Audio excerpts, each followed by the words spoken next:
reality. Then the other is terror. Terror is the essence of totalitarian domination that we see in every society. And when these two elements are present, this leads to, as a result of this, there is a loss of shared reality. So they create, the above elements create a system where distinction between facts and fiction, it just disappears. And because in a totalitarian subject, he's brainwashed, he or they are brainwashed, and loyalty to the party's ever-changing truth, that becomes more important than the reality of in their what they see in their own experience. Now, so this is about totalitarianism. Now let's see about Stalin's totalitarianism. Some background, Stalin's political background. He was a revolutionary for a long time. He was, by the way, one of history's most ruthless, considered most ruthless dictators. And he was a long-time communist who worked for the revolution, fought alongside Lenin, the founder of the Communist Revolution, October Revolution in Russia. And he acquired power as General Secretary of the Communist Party of the Soviet Union after Lenin's death in 1924. And then he created a totalitarian state. Generally, we would see totalitarian states in communist systems. So there was authoritarianism and dictatorship even before Stalin, but Stalin took it to a higher level. And millions of deaths are attributed to the authoritarian nature of his rules. And he died in 1953, from 1924 until 1953. That's when he ruled. Now, one of the elements that Hannah Arendt says is element of totalitarianism is terror. Terror, this actually my heading is, I think got deleted somehow. Before the purge, I had a heading, terror. So that's a hallmark of the system. And purge was the main technique carried out at different times. Purge, that was the policy of crushing any enemies, real or perceived, through trials, execution, exiles, and imprisonment. And we can recall that it is mentioned in 1984, the purge, several times. Purge and vaporization were necessary part of the mechanics of government. The great purges involving thousands of people with public trials, and more commonly people who had incurred the displeasure of the party simply disappeared and were never heard again. So here we see at a similar or maybe much higher level in Soviet Union. In the Soviet Union, Stalin's first target this purge involved targets at different level, and sometimes it was carried out at different times.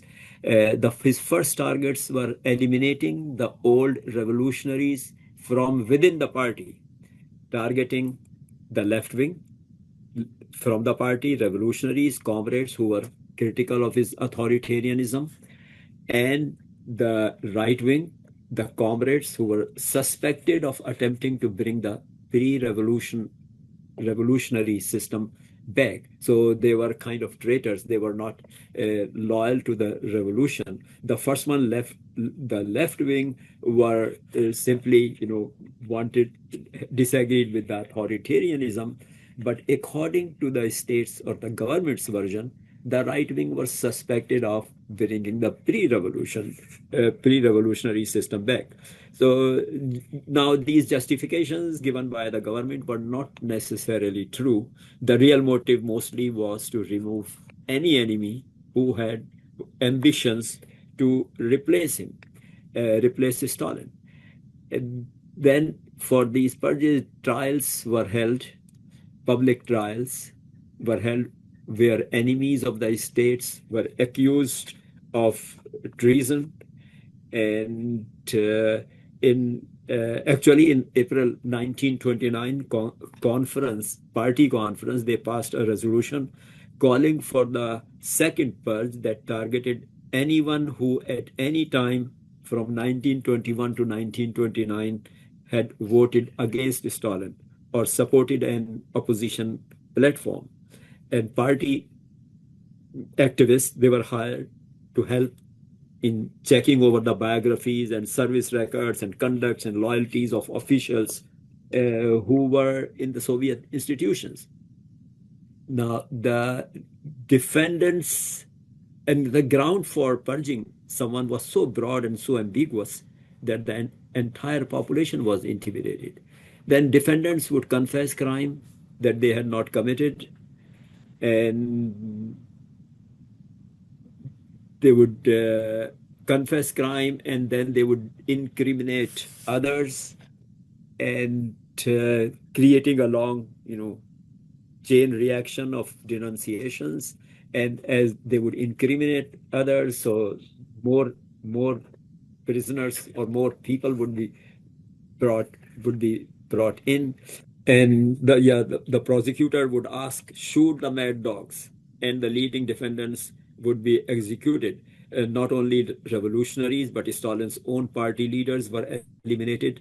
In 1939 Party Congress, from 1,800 delegates who attended the previous Congress, only 35 were present. And even in the end, the Politburo, the Central Council, all the members were tried or either died by other means, and all members except Stalin and Stalin himself or Trotsky, the defendant in chief, they were the only ones who were alive from the Politburo. Trotsky, he was one of the chief defendants, but he was a political theorist, a philosopher, and a strong critic of Stalin. And in 1929, actually, he was exiled already. So he was later he was tried in absentia. Fortunately, he was exiled, but not too fortunate, because when he went to Mexico in 1937, when the Mexican government gave him asylum, he was killed in 1940 by a Soviet agent while he was in Mexico. By the way, I saw he was a friend of Diego Rivera, husband of Frida Kahlo, and that's when he went to Mexico. And he was in a movie, his role was depicted in a movie on Frida Kahlo in 2002. And he's probably, some commentator said that probably he's the Goldstein in 1984, the one where hatred, who's the target of 2-minute hatred. And because in Goldstein also, it says, he was out of the country, or had been exiled or has fled. And then other than this, there was, beside revolutionaries, the Red Army was also purged.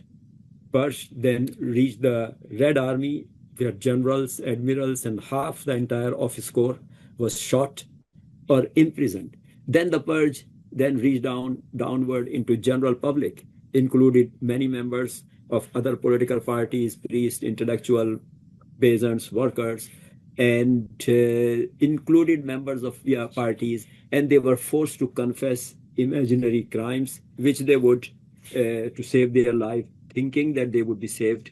There is one case of interesting case of Professor Chanov, who in 1920 published a novel, The Journey of My Brother Alexei to the Land of Peasants' Utopia.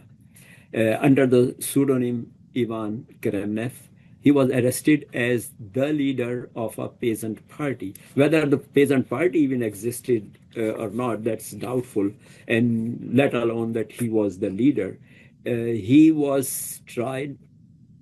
The novel had predicted in that novel that Russia would be a free peasant country in 1984.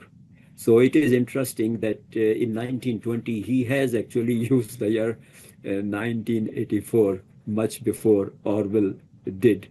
And government labeled it as the organization's secret program.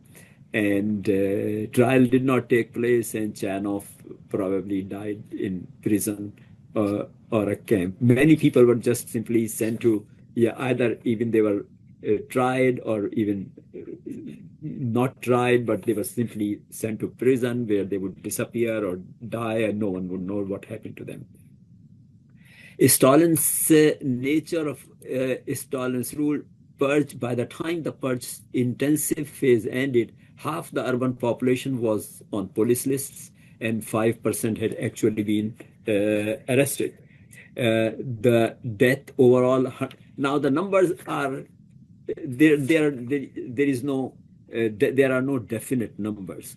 Overall, hundreds of thousands were killed and millions sent to exile in Arctic or Siberia in the forced labor camps, the gulags, that were operated by the secret police. So there are high estimates.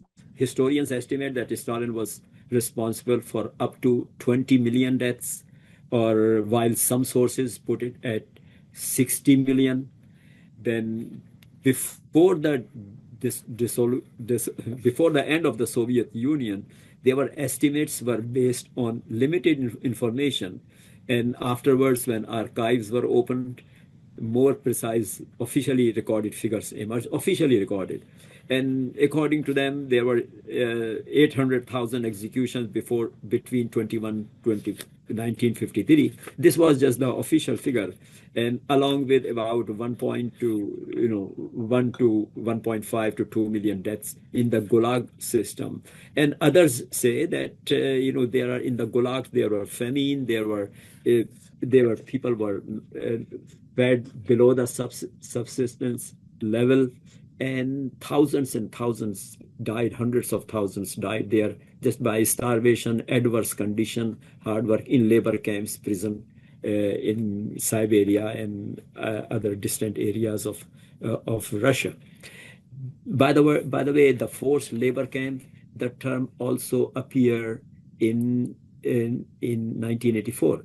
If detected, when Winston was sitting there opening his diary, and it says, if detected, it was reasonably certain that it would be punished by death or at least by 25 years in a forced labor camp.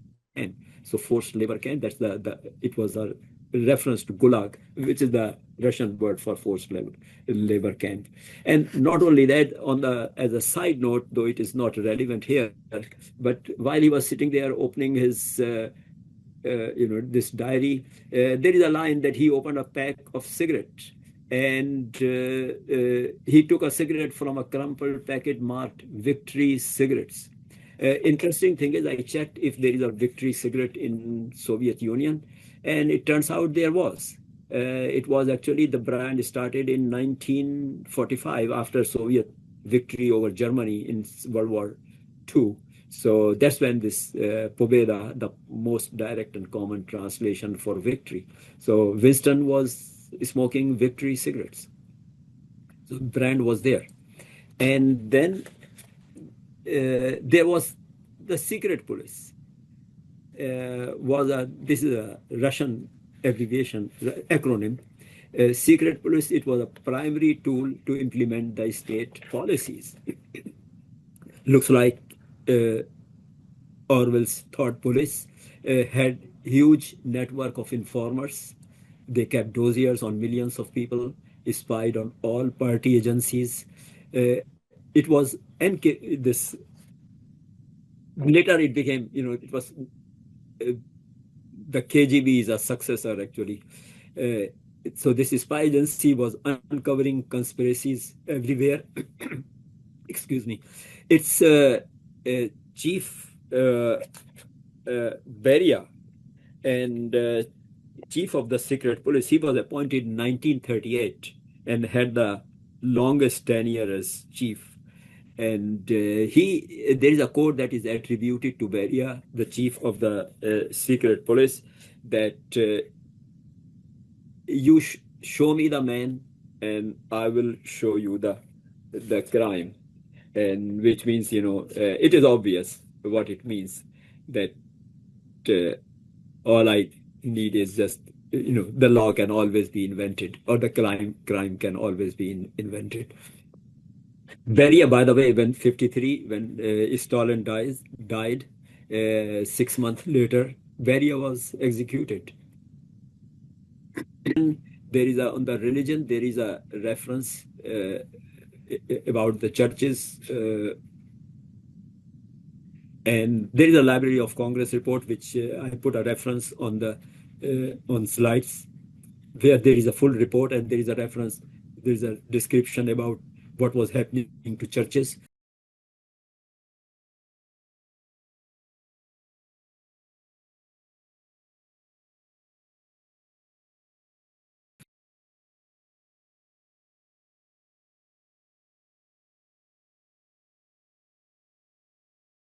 Rewriting history. Enemies were sometimes removed from photographs after being executed. This is the picture that appeared in a book where when the man was removed, was eliminated, and he was removed from the photograph.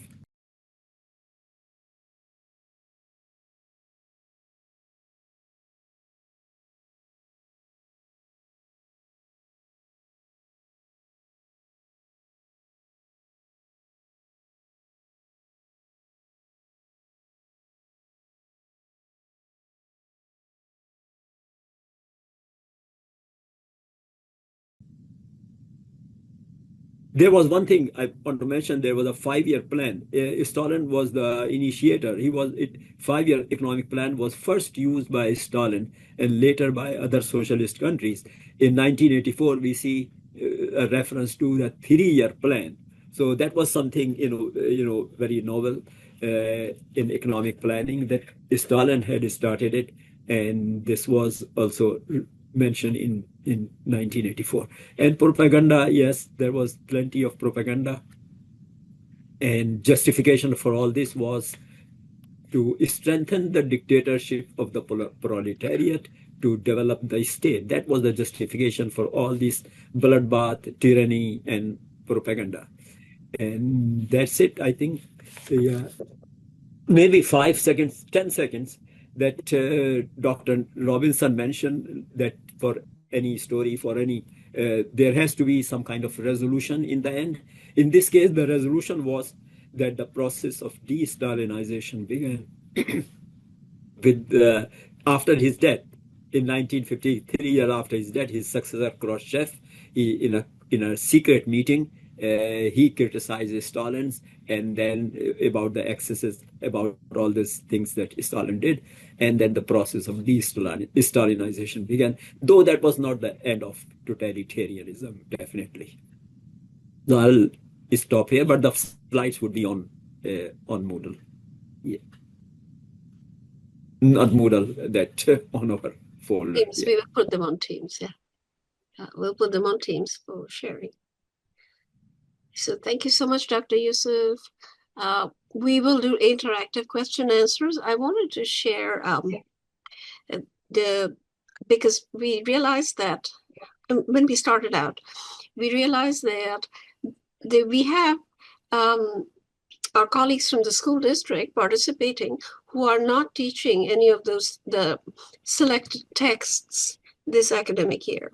So we have to see what artifacts they would make, instructional artifacts for use by other colleagues, and what they would upload. So and this is for everybody, not only if you're not teaching the course, but if you are teaching the course, in which a course, English, either English 3 or English 4, and you have the kind of historical, political, supplemental material that Dr. Yusuf presented to us as a model that you would like to share with your students, but you don't have enough time in the classroom. One can make like a 1 minute or 2 minute video lesson and upload it in the learning management system. You can put it in Canvas, or one can even use them on social media. Dr. Yusuf and some colleagues and I, we attended.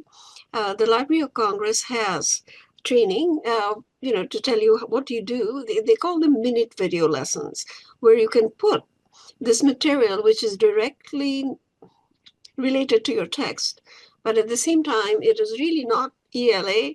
It is historical or political in terms of the time period that you're teaching about. And so I'm going to screen share my slides. And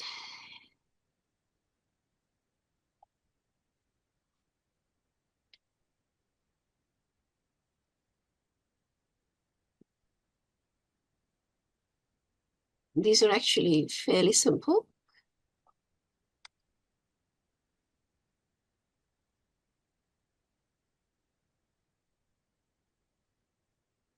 It's making a minute video lesson. These videos are 1 or 2 minutes for using the primary sources that your students can refer back to. And move that. And this is mainly for those who are not currently teaching the 4 selected texts. And in order to upload artifacts for the project and the project website, those who are not currently teaching any of the 4 texts should make 1-minute videos, 1 video per text. It's not a lot, right? You select something about the text that you would like to highlight, or and find a Library of Congress source that you would like to explore, and you do a 1-minute lecture. So one can use either an image as a visual and make a recording using Zoom to share information, or one can embed brief comments into a PowerPoint slideshow where Library of Congress sources and images are displayed on the slides. So you can have a search like 4 or 5 slides, and you can, put the audio in the slides. And these resources can be used by colleagues because you will be uploading them into Teams. A minute video lesson content, they're very good for quick presentations in high school lessons, and they're a very effective way to share the teaching strategies of, supposing we're using, if we're using,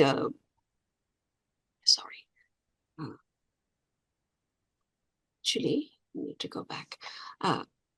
For data visualization, images from manuscripts, and they do have a lot of manuscripts of the different time periods, can be used with appropriate acknowledgements. If you look at the Library of Congress sources, and then, we had Dr. Becker shared some interesting manuscript information, those kinds of things, they can be used with appropriate acknowledgements. And the links to the primary sources should be provided so that somebody who's watching your video or slides can get those links and actually go and look at that primary source. So now, using the images and links, if they're from the open domain or in the slideshow or for a shared screen, they can all be very effective. If there's a video lesson that you make, the 1-minute video, you should list the Library of Congress sources to be used, for teaching that particular topic related to the text you've selected. If we take images from the open domain, we should acknowledge them. And one can also draw one's own image for displaying on slides or via screen sharing. If you remember, at our first workshop on July 31st, Dr. Robinson shared an image, right, of a chart that he uses, and it's a chart for creative writing. So one can use those kinds of images and charts and have the audio embedded in that slide. Now, we may want to put some assignment instructions in each minute video lesson. You might have suggestions for assignments, and these can be used both for students or for training instructors. If you're doing, if you're sharing with an instructor group of instructors. I also learned from attending those Library of Congress workshops that 1-minute video lessons on various Library of Congress texts can actually be used for elementary, middle, and high schools. Basically, they're good for literature, but they're even better if you have any social studies content on the history of a time period or a document from a time period. They're very useful. One can use social media if it is allowed by your school. If some schools allow teachers to have a Facebook page, they can have special group networks. And there is an increasingly popular platform, Blue Sky. I don't know if you've ever used it. I haven't, but I've learned about it. And these minute lessons may be a very effective way to share teaching strategies, even among staff. So, all right, I don't want to share this with students. I just want to share this with staff. If you have a network, you can share it. Now, here is the caveat. When we are teaching older text and historical documents, we need to be sensitive to matters of gender, race and ethnicity, ability, those kinds of things also, because we want to modify and update language for acceptability with historical documents and primary sources. You may want to modify it. If you use a little bit of a quote, when we put our own words in, we just need to be sensitive to the practices with using terminologies in our own times. And this is also something to consider when working with older students in high schools. We may work with one paragraph at a time if you're pulling up a historical document and making a video about it. And we may also consider some suggestions to sensitize students to outdated language. You say, all right, this language, and let's say you're teaching something from the time of the Salem witch trials, and you're looking at a document, you may want to modify some of that language or have suggestions that sensitizes students and staff to outdated language and terminology that we no longer use. More activities can be added using a 1-minute video lesson. And it is important to warn students that language in some older documents would be considered unacceptable today, which includes government documents of the 18th and 19th centuries. And I think that those who teach younger children, especially, at middle school, perhaps, we may not want to expose younger children to outdated and problematic language and views, depending on what you're teaching, especially perhaps if you're teaching Hawthorne and the Scarlet Letter, right? We might, in an 8th grade or 9th grade class, we have to be kind of sensitive to some of the language of Hawthorne's time. And so the video should end with a visual image or slide of work cited in consultant. These are very useful for librarians and people who run media centers because they can pull these up for 1-minute topics for quick library tours. And they're also useful when embedded in the LMS for courses where specific texts are being taught. So the student can go back and replay the video lesson. Even if they don't remember enough from the classroom, if the video lesson is there, they can look back at it. So that was one strategy I thought of a lesson that one can prepare.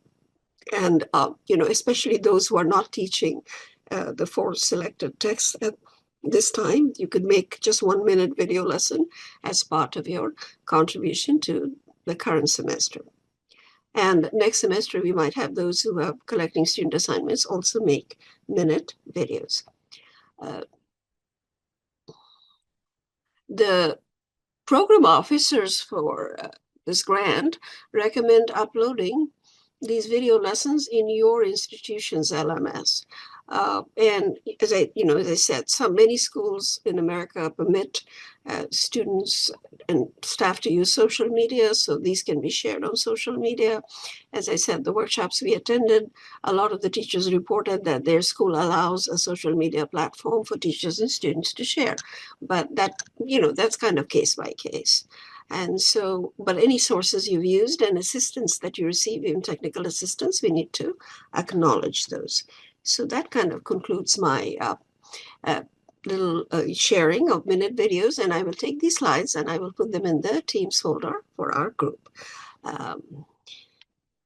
So escape from this, stop sharing, and if we and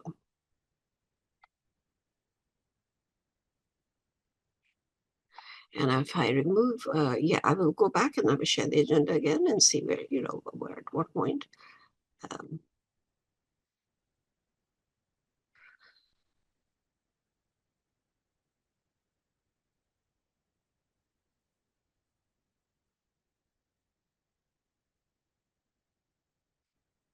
Okay, we are not behind on time.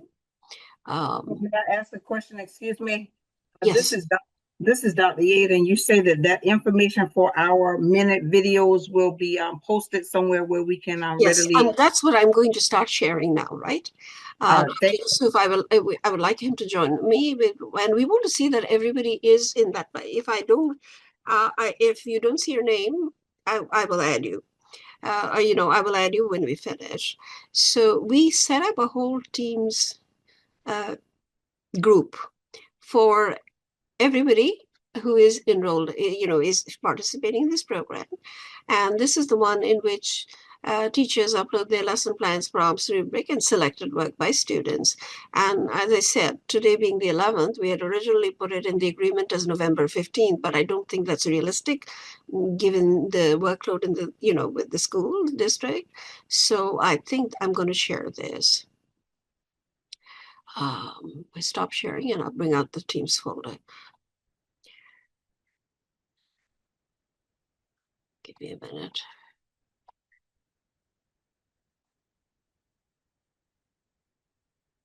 I opened it before we met, so.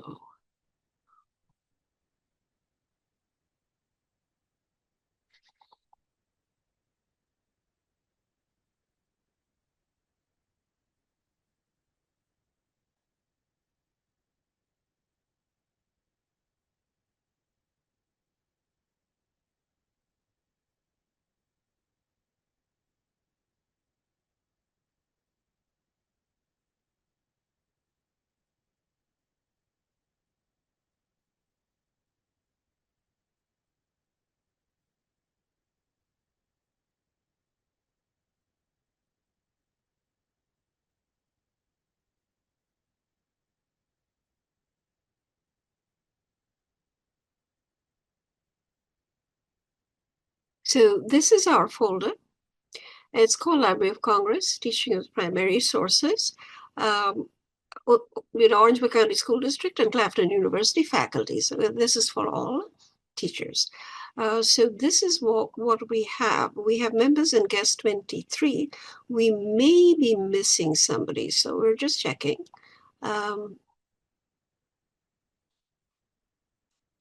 If you see your first name,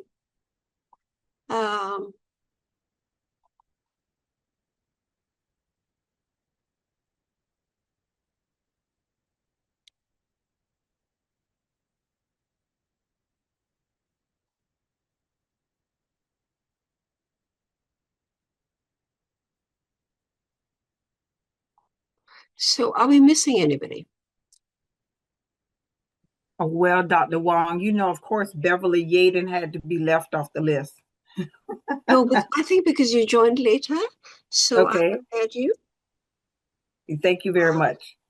And Miss Yaden, if you would give me your, I think I have to add you, I have to type your name in. Anybody else who is not here on this list? I think I have everybody. I think because you kind of joined later. Some people we have not seen in the last 2-3 workshops. Let's see. I see a Kara, but not with the correct last name. You see a Kara?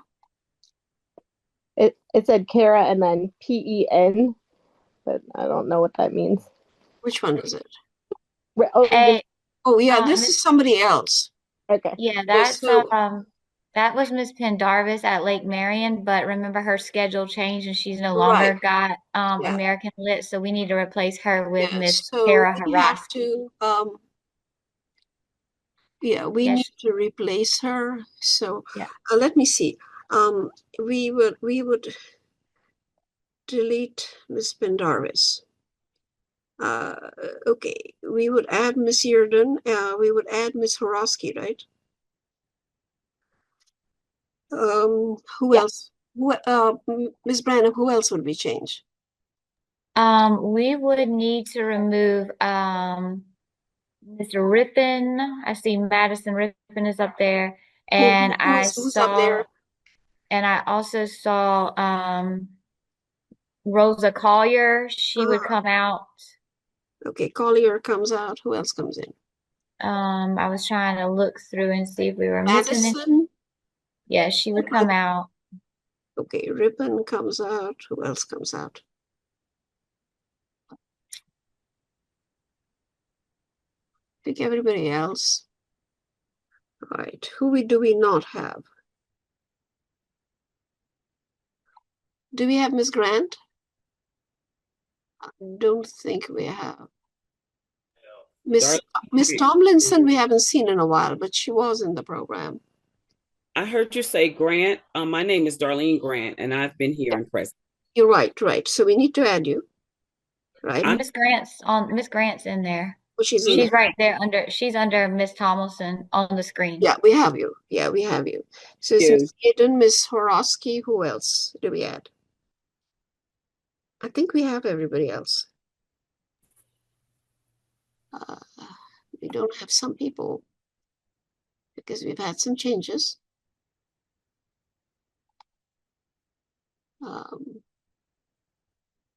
I don't think we have Miss Crystal Smith.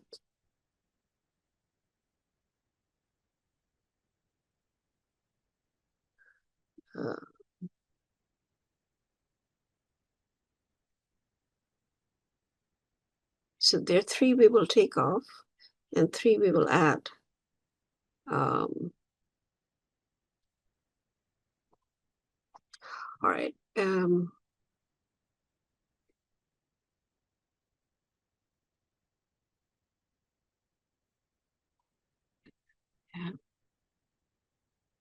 Requests. Okay, add member. Miss Eden, please give me your email. Miss Eden, your email?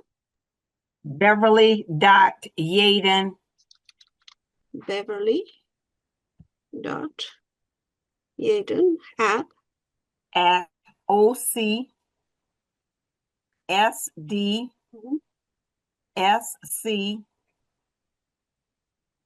No dot between the D and the SC.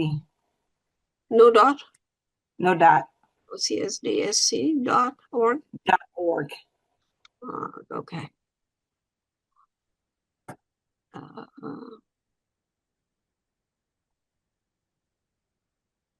Thank you very much. Okay.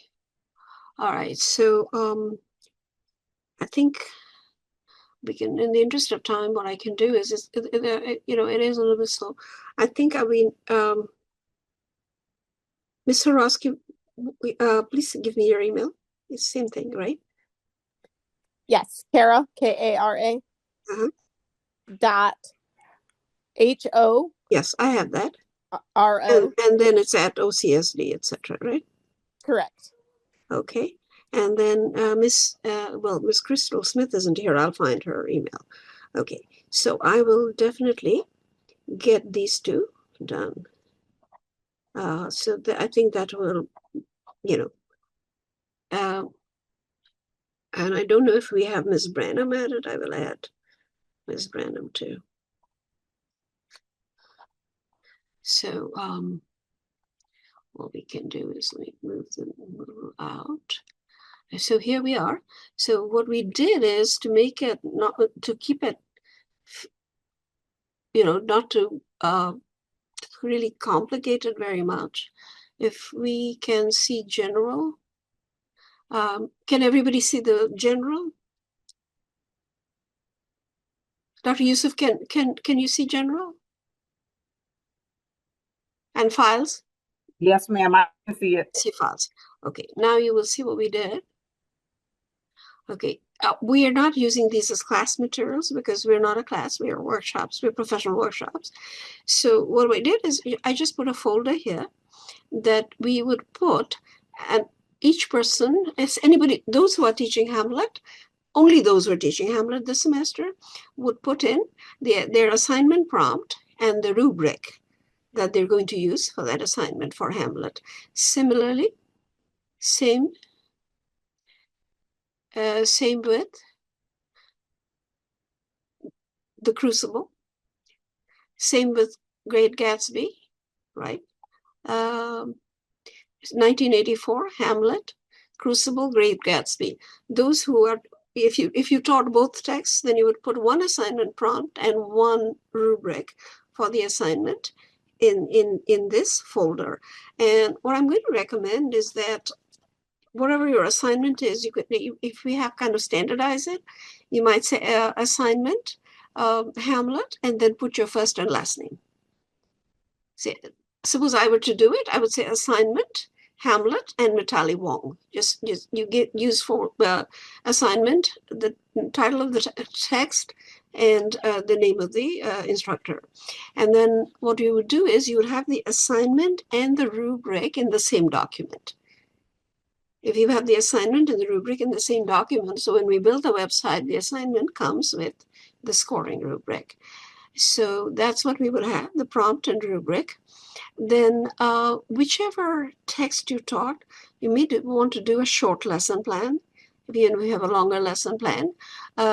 Basically, your Library of Congress lesson that goes with that assignment prompt, you would put it here.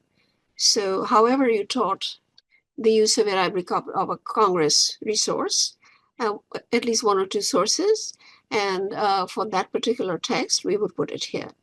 So that's for all. So everybody will not probably do everyone because it depends on, 12th grade teachers, senior year teachers, those who taught English 4 will put the English 4 text. Those who taught English 3 will put the English 3 texts. And then minute video lessons, one per text for those who are not teaching any of these texts this semester. We just need one for each text. You make one little minute video for each one of the 4 texts because we have attended all the workshops. And those would be helpful for our colleagues to use. As I said, if you're presenting the material and helping colleagues, they would use them. So anybody who was not teaching, I think we would do 4 of these, just to be fair with whatever everybody is uploading. The students' creative work samples.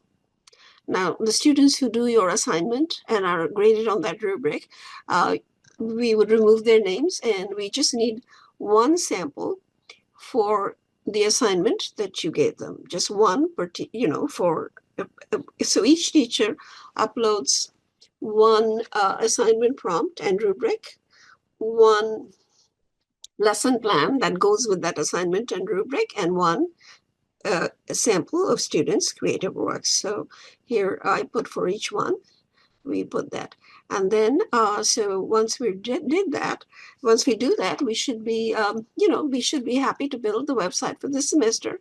And then next semester, we can actually begin by critiquing our own website and what has come in, and then take our, discussion, use of Library of Congress resources, and, the workshops to a higher level in terms of discussing the use of the sources and the use of the sources for creative projects.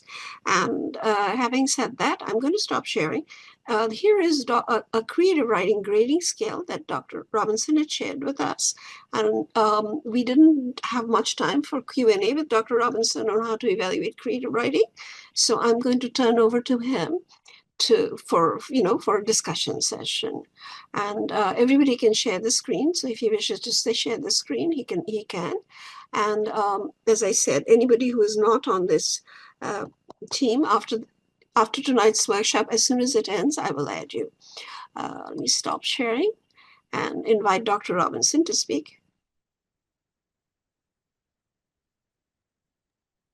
Good evening, everyone. It's a pleasure to see everyone again. And I do see some names and faces of people who attended our pedagogy conference and people who attended our student literary journal, the Edisto River Review launch party. So it's a pleasure seeing everyone again. I'm going to go ahead and share my screen.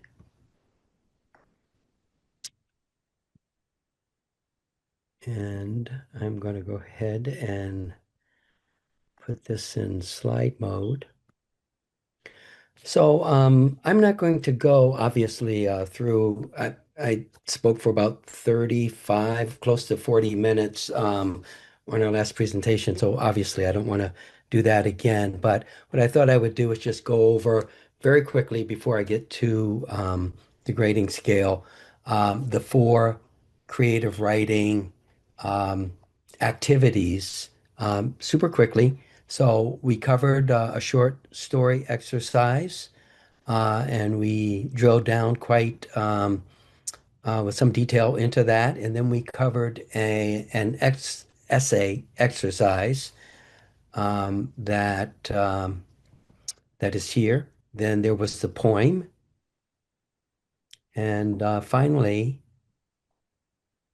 and this matrix actually applies to any kind of creative writing exercise, and all of these elements cross genres. And then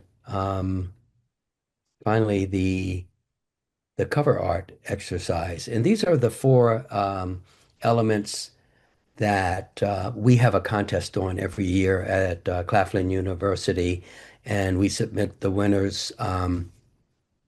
We publish them in our Edisto River Review, as some of you know who attended that launch party. So these same four genres are those that we use. And then here's the grading scale.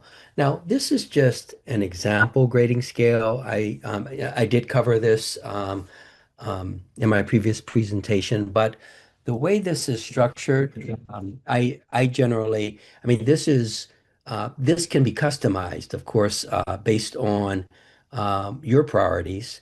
And so even the total points, I like to use 100-point totals, but some of my colleagues use 20-point totals, for example. And then this would be an example of an extremely kind of balanced criteria with the grading being balanced across these four core criteria: character, understanding, decision, justification, historical accuracy and context, and writing quality. But depending on your priorities, for example, if you wanted to put more emphasis on spelling, grammar, and organization, you could increase that 25 points for that criteria and reduce one of the others, right? So this is extremely customizable, and it depends on your priorities and what you want to emphasize. So if anybody wanted to go through any kind of activities, because we did run short on time during my presentation, I think we were only able to take one question. And so that's why we wanted to revisit this and give you an opportunity to drill down on any of the activities of the four genres I covered, or any of the grading possibilities for any of those four genres.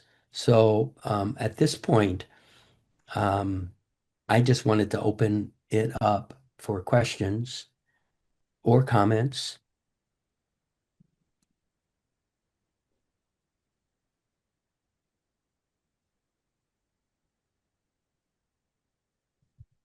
And if there are none, that's okay too. It's just that we didn't get to take we only got to take one question um, in our last session. So we wanted to just give you an opportunity if there were more.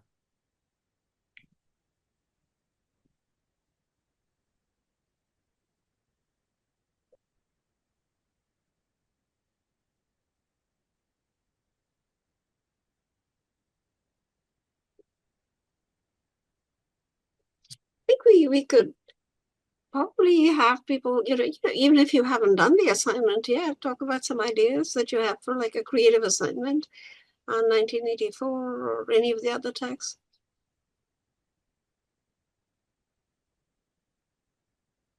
I'd be interested in knowing if people What are. types of assignments that are being given. Yeah.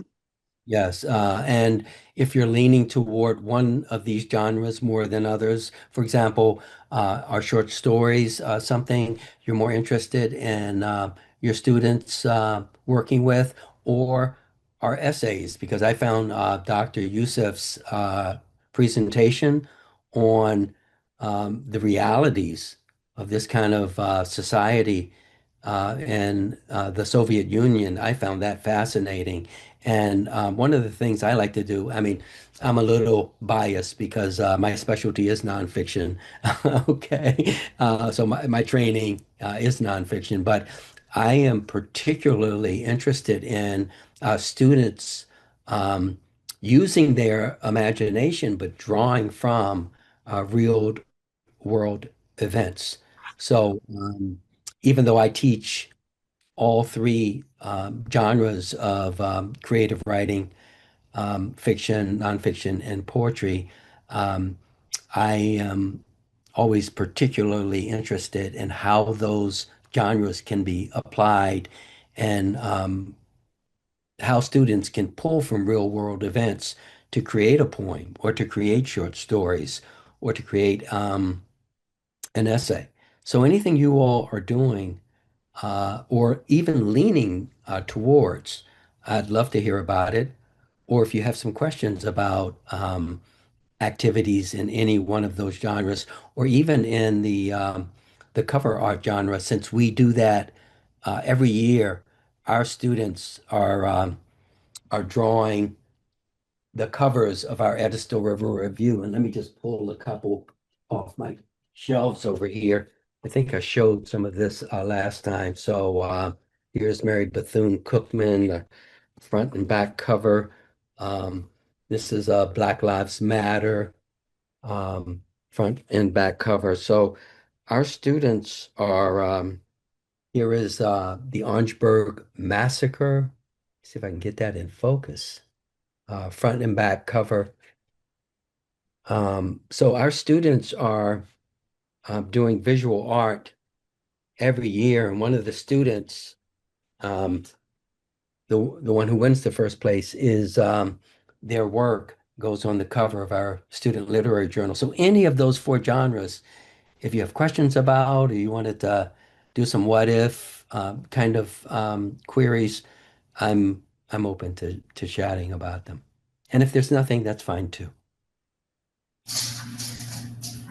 We just started reading 1984 in my English 4 class yesterday. So I really have not decided completely exactly what we're going to be doing for our writing assignment at the end of the unit.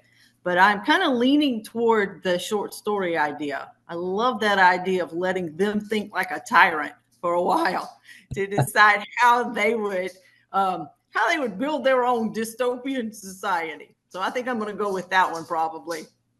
Yeah, Dr. Hughes, I think that's wonderful. I mean, how often do we get to play the tyrant, right? I mean, we're so often told, be polite, be politically correct, stay in your lane. And I think that activity just allows a student's imagination to just go wild and do whatever they want. And it's fascinating, I think, that particular activity. So yeah, I do love that idea and would love chat with you about how that works out because I'm super interested in that. I do see um, Miss Darlene Grant, mentioning she loves the idea of the cover art. I'm constantly surprised at how many of our students have these kind of artistic and just visually artistic kind of talents, and it surprises me, and it's every year. Just some of the creativity of these students on paper or in oil or even in photography it's just really compelling. So I would be surprised if your students weren't if you wouldn't discover some students who have some hidden talents, asking them to do some kind of visual exercise, because I'm discovering my students have these talents every year, and they get so enthusiastic about using these kind of hidden skills. So yes, Ms. Grant, I think that could come off well. Thank you, Dr. Robinson. And just one more thing. Do you think it would be too much for them if you embedded a writing piece with the cover art, or should the cover art just stand alone? Well, I think it depends on the skill. I mean, if you have artists who happen to be in a creative writing class, I think that's a natural, right? Because, they're there to learn to write, and if they have some visual artistic skills as well, why not do both, right? Why not employ both? And I think it gives students a chance to show off, really. And who didn't like to show off? So yeah, I'm loving your ideas, Ms. Grant.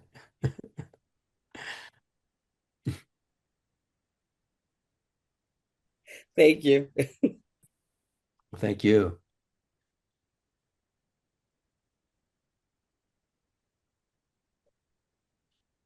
We have Mr. Green, you can speak. I'm a little sick. That's You're why I had the scarf on here. Yeah, my students wrote soliloquies, and because I love teaching it, iambic pentameter. I made them write it in iambic pentameter because we studied sonnets before we got into Hamlet. So I just used that to kind of structure the poems more, and they did a great job. They used the five themes in Hamlet. And I figured since they were seniors in high school that, and I hear their conversations like they're wrestling whether to go to college, whether to go to the military, whether to go to trade school. So I made them write about that kind of stuff. And also, like some students use the parent and child relationship where their parents are stressing them to go one place and then they want to go someplace else, or duty versus desire. So they did a great job. I have them here, and I have to look over them because they're going on a trip tomorrow. So I'll look over them tomorrow and see what needs to be corrected. And I'm happy for you guys to read them because they were great. They did great jobs. They loved doing it. They were so happy.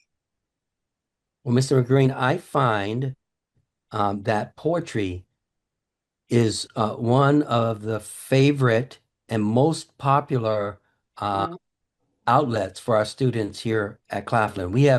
We have more poems submitted than short stories, essays, and art combined by far. So I think this is a opportunity for students to really express themselves in a really unique way. And it doesn't take, unlike an essay that may take days and weeks and months, or if you're in my case, years to write. I mean, this is something that can be written in a short period of time. And it can be long, it can be short. So I love the idea of student poetry, and I think that's some of the work that you're doing sounds fantastic. So thank you. You're welcome.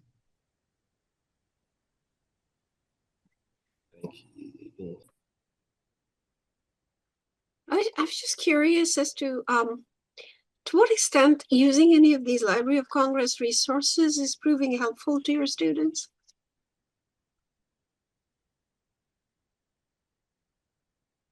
Some of the background information, let's say with Hamlet, the Shakespearean age or whatever, right? Elizabethans, is some of that material proving useful? Yes, it has. Because, it does help them to enhance their research skills. Yes, and kind of understand the period that. Yeah, and there's a lot of free material. It's a whole lot better than what's most of the time now. I think they will use an AI tool to provide a summary, and AI tool summaries have to be taken with a grain of salt. Sometimes they're not dependable at all. The information they bring up. So at least if you search the Library of Congress and you see those sources, including, as I said, images, cartoons, documents, all kinds of stuff. I think it might, as I said, it really would enhance their research.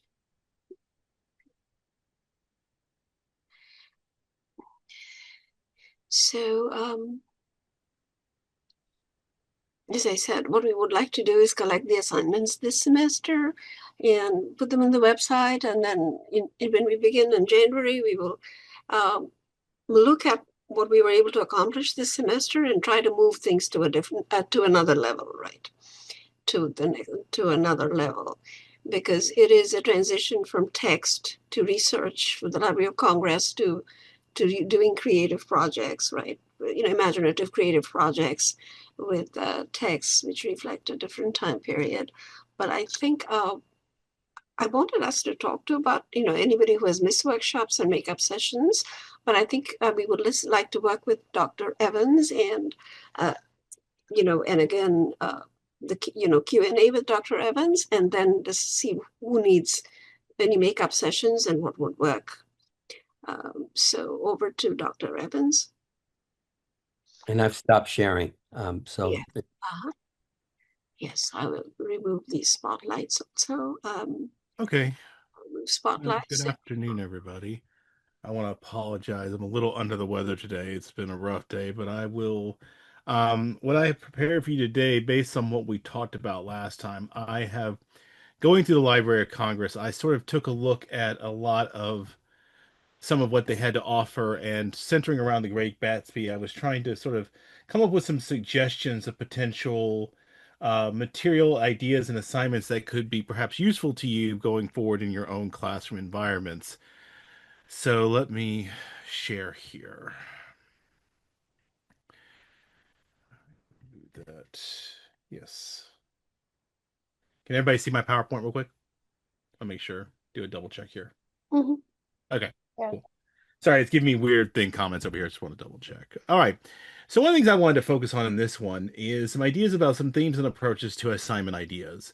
And I want to run you through some of the ones that I sort of started looking at, and then I want to run you through a kind of a full one that I fully conceptualized. But I'm going to start with some of the ones that I came up with while searching through the Library of Congress research, and I sort of tried to focus quite a bit on things that I thought would be very relatable to students, as well as things that would be intellectually engaging and academically engaging for them.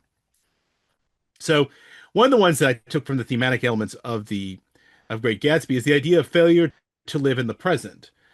So comes with the idea that there is a danger in either living in the past or an unknown future and making that your focal point. I think about the green light at the end of the dock for Gatsby as a symbol of both of these. Due to his observation of Daisy, Gatsby is clearly an example of a character stuck in the past. The obsession restrains him from ever having a genuine relationship with the physical Daisy because he has this idealized conception in his head. He has connected to a much more different version of her in his imagination. The past also consumes, in many ways, Tom Buchanan.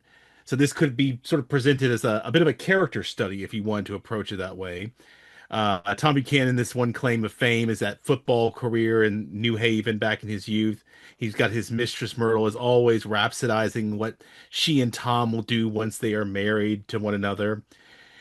Even casual conversation that begins, particularly Daisy, reminisces about the past or the plan for the future. They are always planning trips to the city or recollecting old acquaintances. And so whenever Daisy is forced to be in the present, in the moment, she is visibly uncomfortable and anxious. So in many ways, what I'm starting to outline a structure here would be, and like I said, this is mainly the outline of a structure idea that could become assignment, maybe a character study or something of that nature. Another one is the idea of a social disconnect. And I think this can be very relatable to our modern times because this exists between Tom and Daisy in their world out there in East Egg versus the sort of other world that is in New York City, separated by the Valley of Ash. Um, Ignore the approaches 3 and 4. That's actually, I reconnected. My apologies. I'll fix that. That's actually, I used to have these numbered. Um, Consider how Gatsby throws parties just to get Daisy to come will notice and come there.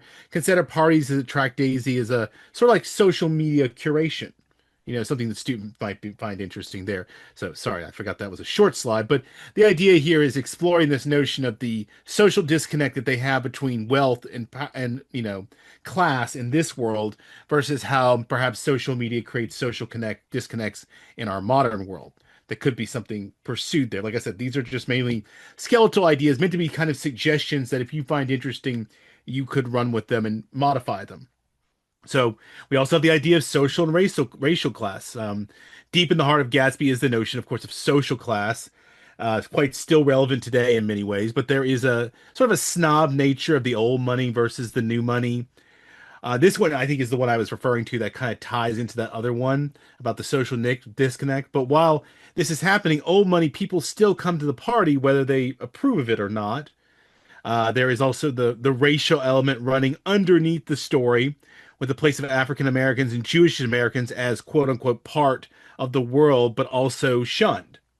Wolfsmeyer, and of course those things. And of course, if you remember in the novel, Tom Buchanan goes on about this racial conspiracist book he's read, which is actually tied to a real life one that I can't remember off the top of my head, but there is some things, of course, about the 1920s, and of course the reemergence in that time of the KKK. And then, of course, there is the idea of the satire of it all. There is quite a lot of satire going on and working in The Great Gatsby, if that's something that you noticed or appeals to you.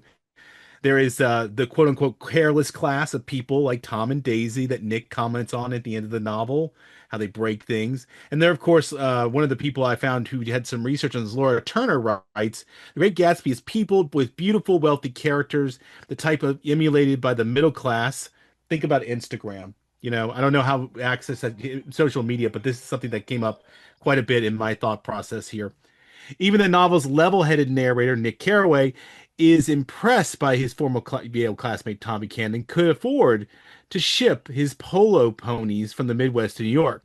Nick admits, quote, "It was hard to realize that a man in my own generation was wealthy enough to do that. Nick is charmed by his lovely cousin Daisy, Tom's wife, of course, but suspects her charm is superficial. Nick ultimately realizes that Daisy and Tom, despite their wealth, are morally bankrupt, careless people who smash up things and creatures and then retreat back into their money. And of course, this is sort of in many ways based on some of the critiques that, of course, Fitzgerald is pointing out. But that's a critique that can be obviously applied to a monitoring social media assignment, but also a deeper exploration of satire. And then, of course, you could even go with the idea of teaching a rationale for why even teach this novel. I mean, another way to help students understand the Great Bit is understand why we still teach it. And going a little meta commentary here, but there is a video lecture in the Library of Congress, so we read on how The Great Gatsby came to be and why it endures, considering that in my previous PowerPoint, I was specifically talking about how it was a flop when it was released. Well, why does it endure? And this is the link I have provided here. I've tried to include as many links to specific things as I can. Here you can find that Maureen Corrigan, an author and literary critic, laying out a new perspective on The Great Gatsby, continues to be a great literary work even today. So you can see there that even if you wanted to go a little bit meta, that would be something. And then, of course, you could even get into the idea of the destructive nature and dysfunctional relationships, which is very much running out as a theme inside the novel itself between Myrtle and Tom, Tom and Daisy, Daisy and Gatsby, the whole thing. And I pointed this out that every relationship in this novel tends to be very toxic, to use the more modern parlance, primarily as a result of rampant secrecy and disingenuity. Tom isn't genuine with any woman in his life, neither his wife nor his mistress at the time. Jordan Baker, another character, gives the impression that she and Daisy are close, but easily conspires behind Daisy's back and shares Daisy's intimate moments and secrets. There's a lot here that you could probably plumb here for the most. Nearly all high school students, I think, can relate to the terms of a dysfunctional, toxic relationships. So if that's something that would you think your students would find appealing, I think it would be interesting. I mean, I once taught the idea of Romeo and Juliet from the perspective of, young kids making really terrible decisions to get my students to find it perhaps a little bit more relatable. And I throw this one just in a bonus because this is a preference of mine. The Library of Congress does have interesting video that kind of touches on the current cultural zeitgeist that features scholars discussing materials and research from the Library of Congress in relation to American culture. And one of the ones that I really like that I'm going to highlight here in the link is Gatsby more culturally significant than Superman? That's just speaking to a personal preference. I like using superheroes, and Superman is one of my favorites. But I just thought I'd throw that in as something interesting that you might want to take a look at if it seems like it might have some use to you or just some pure enjoyment. But talking a little bit more about this teaching about the times. Now, this is where I'm going to start laying out a little bit more detail. And then I have one final one that I have full details on. But this is where I started taking this. And I believe this one I have linked. Yes, this one is linked specifically to a lesson plan and teaching material that is directly provided by the Library of Congress here. They have a whole plan set up. I've included the link so you could explore it more in your own time. What I'm going to give you here is kind of some highlights, and this applies to the other one, though I think I forgot to put the link to it. One of the things I discovered while doing some work and research on the Library of Congress is if you look enough, you can actually find, and there are quite a few of these, where you can find some actual provided direct teaching materials that can be quite interesting to explore. And so I've included the link here. Talking about teaching with primary sources, link provides a wealth of artifacts, primary sources, source ones, which can you draw upon upon for an historical fiction exercise or project or such other like. So talking a little bit more about there's an example here of a lesson plan presented by Cheryl Ledry from 2015 discussing historical context in The Great Gatsby. Here's the link. In addition to that, she has, like any piece of literature, the times and what predates its creation have a profound impact on the work itself. World War I, of course, is mentioned and touched on in Great Gatsby. Fitzgerald met his wife while serving in the army of World War I. So that's something to consider the context. But also we're examining things like prohibition and some of the things that I mentioned in the previous, like the 18th and 19th Amendment. Things like that are good to know. And then this is the generally assignment idea that was borrowed from that about creating historical newspaper. This goes back to the link here. It's got material here about how to approach this from the point of view of the teacher, also objectives laid out for the students as well. And I went ahead and included some things in here that I borrowed from that as well about creating a literacy newspaper, lesson evaluation, and things of that nature. And now I was trying to do here was to expand on some ideas that, of course, you could borrow from. A lot of the ones I presented earlier are mainly meant to be kind of like skeletal ideas that you could perhaps find if it looks interesting to you. This one I fleshed out a little bit more, and the last one I'm going to give you has a full fleshed out with rubric.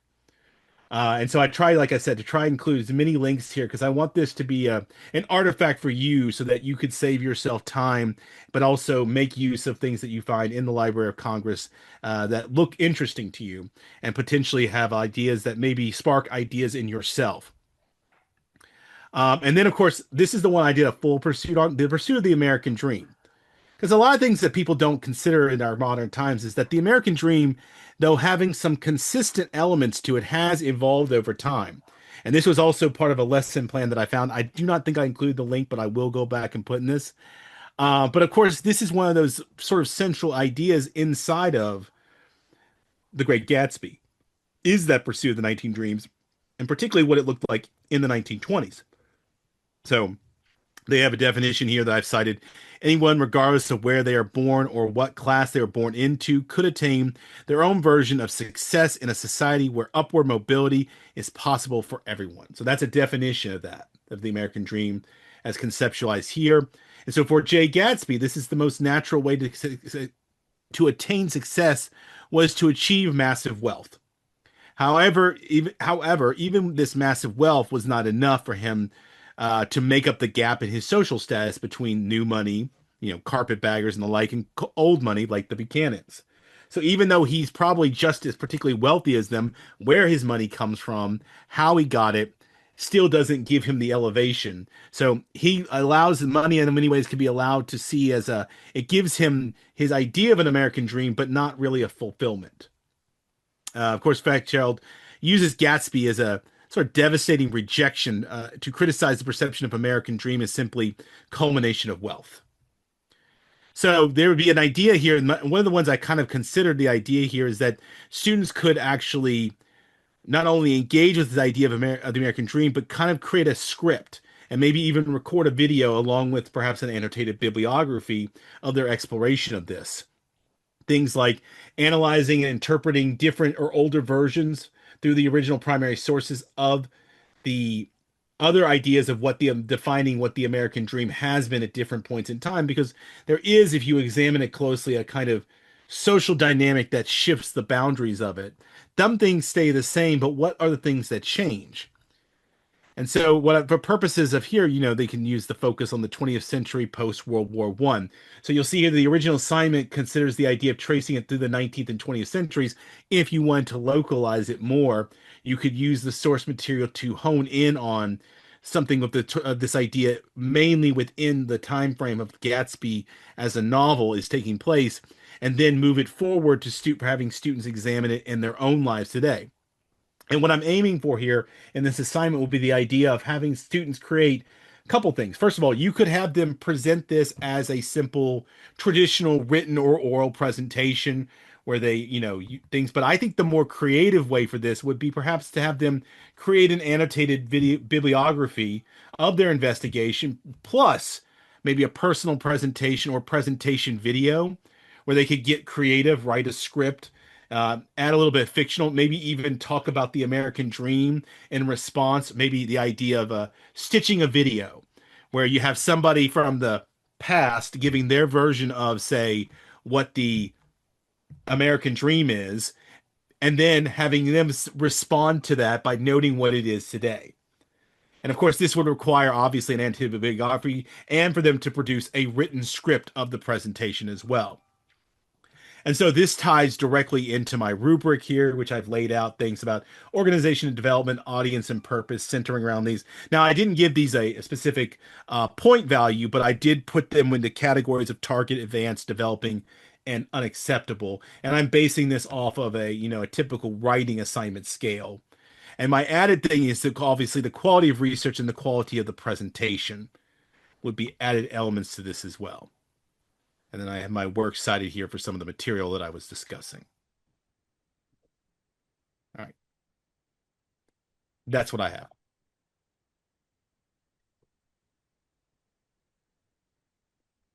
Should I ask questions, I guess? Yeah, I think, in terms of, what our colleagues in the district have been doing with their, with the Gatsby and, where they are and creative assignments, it would be good to have some ideas and things bounced around. Mm-hmm. I didn't want to fully flesh some of them out, but I do need to go back and add the link from one of them. But I really wanted to give people a variety of ideas that they could play with. And then, of course, I wanted to, with that last one, to sort of show you how I kind of worked one out as a potential sample. But I feel like you guys mostly have some experience level teaching this or some knowledge level. And so what I really wanted to do is kind of like give you kind of an hors d'oeuvre plate of ideas primarily before a main meal, if you want to call it that. Dr. Robinson, if Dr. Robinson shared that rubric, I put it in Teams. Dr. Evans, if you wanted to share a little bit of, some of these sources and a few of the slides, we can put it in Teams. Yeah, I'll make them, but I'm more I than mean, willing to make you know, them. they may not need the entire slideshow, but they might mean if Well, I for mean, some of these.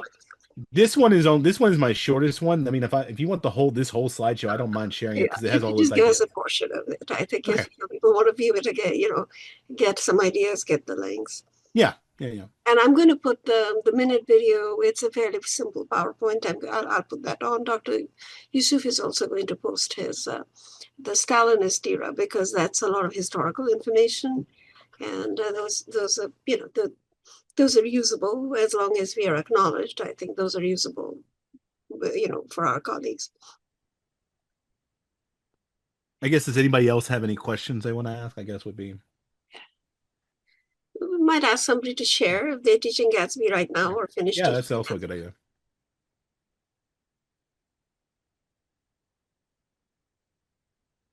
Has anyone finished teaching Gatsby?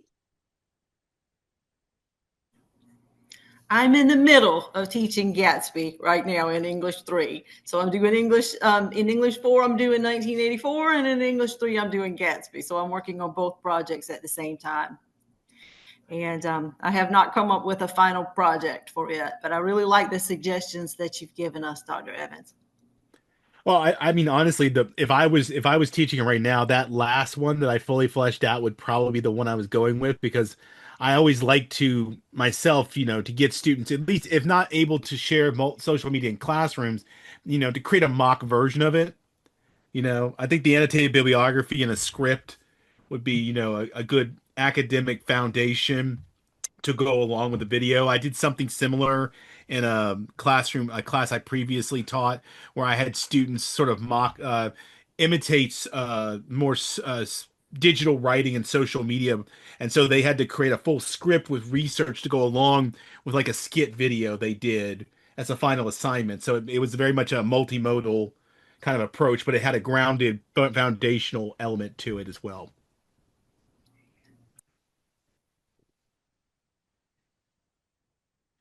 We have exactly the 10 minutes left needed for the survey for Dr. Evans. So Dr. Evans, if you would care to share the survey for today's workshop. Give me 1 second. We're at 6:20, so we have the 10 minutes for the survey.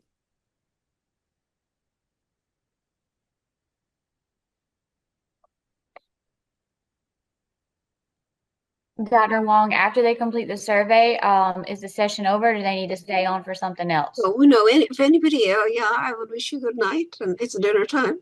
If you finish the survey, we will meet online again in January.